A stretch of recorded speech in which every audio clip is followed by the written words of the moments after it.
Welcome back to WHIR TV. Later in the show, we'll give you some marketing plays of the week and our segment of By the Numbers. But first, we had the opportunity to catch up with Jon Price, the show organizer for ISPCON. He joins us here in the studio to give us some feedback on how he thought the show turned out. Hi, Jon. It's a pleasure to have you join us today. Thank you for having me. So I understand that the theme for this conference is the next era. Why is that? The market for internet services is somewhat mature, I would say. So as everyone has seen all of these things happen with the FCC over the last year, it's really been a focus on which direction are you going to go with your services. Whether you're going to go as a bypass mechanism toward wireless to get around the DSL business itself, or you're going to go toward applications and hosting type services. One way or another, you have to survive as a business. So this really is a new era with Kevin Martin coming in and doing the kinds of thing he has in the access space. So that's really what it's about, is that new era. Despite the fact that it's more mature, it really is sort of an awakening of different models that are out there and new markets that are emerging to work around those hazards that have come up in the road. How well do you think this conference actually captured that theme? The next era had, in a couple of ways, we looked at this from the standpoint of the keynotes in particular, and some of the broad themes in the conference itself.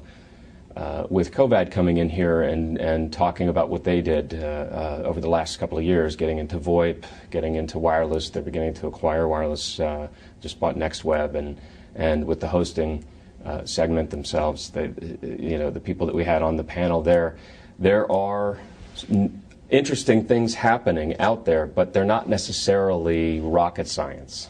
They're not necessarily these astounding things. They're just executing. They're simply executing, and that's what's making the difference, and they're doing it aggressively, obviously. Well, how was this conference different from previous shows? Along the lines of the maturity, I think you'll see that there are really basic business issues that every one of these businesses have to face on a day-to-day basis. Those things aren't necessarily sexy or exciting. They aren't the newest, hottest technology. So you really have to find ways to make that interesting and find ways to bring the new examples to the market of how people are developing different ways to do those kinds of things. And what I mean by that is, maybe you're doing email, but you've shifted toward compliance services or archiving services. So there's sort of that additional development. But as far as new things in the market, they're very disparate areas out there, I would say, and it's over a broad section of the market that all of these different areas are developing. And everyone has different strategies right now because they're sort of almost taken aback at what's happened and finding ways to react and reemerge with different services. I've noticed that there seems to be a greater presence of web hosts at this conference. Was this a conscious effort by ISPCON or a byproduct of the convergence between the two industries? I think there is a bit of a renaissance of the ASP model, actually. That's one of the things that I think is coming around and continuing to come around is this notion that you can actually host some of these other services. Voice, in a way, is just another hosted service. But our event, our conference itself, is really focused on what's going to help drive the business of our customers and the suppliers to them. What's going to help them drive their business? If it's voice over IP, great, but that's a hosted application, really. It's a hosted service. So, in a sense, we don't really, it doesn't matter to us what the technology is. We're not married to a specific area of the market. So if hosting is a big deal right now, it may not be tomorrow. Voice may not be a big deal tomorrow. Voice may just be another hosted app. So when you look at the presence of what's here at the show, it's a reflection of what's interesting in the market and what's helping people. So I would say that, in a sense, the raised awareness of hosting is in reaction to again, these hazards that are popping up and how you're going to work around it as a business, as an opportunity to grow that business. So we'll cover what makes sense for anyone here that's looking to build those things. So what can you tell us about the next spring conference in Baltimore? A lot of it has to do with what happens over the week, this week, and what we look at afterwards. So we'll go and take a look at the head counts in the conference rooms across the week. So, 5-6 tracks wide, you could see pretty quickly if there's 50 people in a room here and 100 people in a room here and 5 in this room, you probably either have a problem with a speaker or a topic.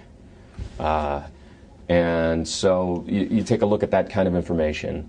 You go back afterwards, you do your customer surveys, you look at everybody's, the kinds of things that people are talking about, and then you fill in the gaps of what everyone is really needing help with, and pepper it with a few things that are new opportunities and may have a buzz factor and may not, that are potential opportunities and worth taking a chance on. We just did a Starbucks session across the hall, and the compliance issues for people who are doing hosting or email type services, that's something worth taking a look at for certain companies that are seeing that as a possible service.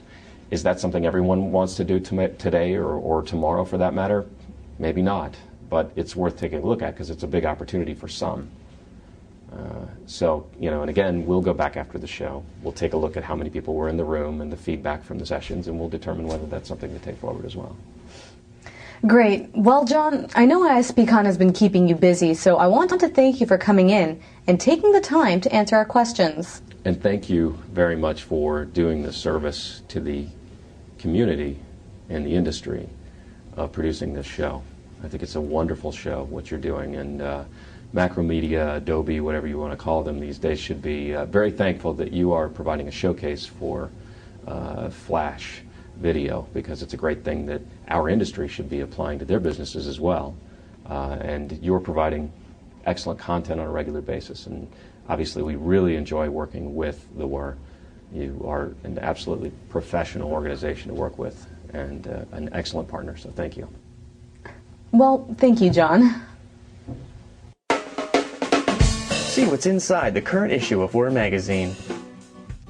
In the shadow of the big brands, hosting in the voice-over IP landscape, plus more. Go to whir.com/magazine for more info.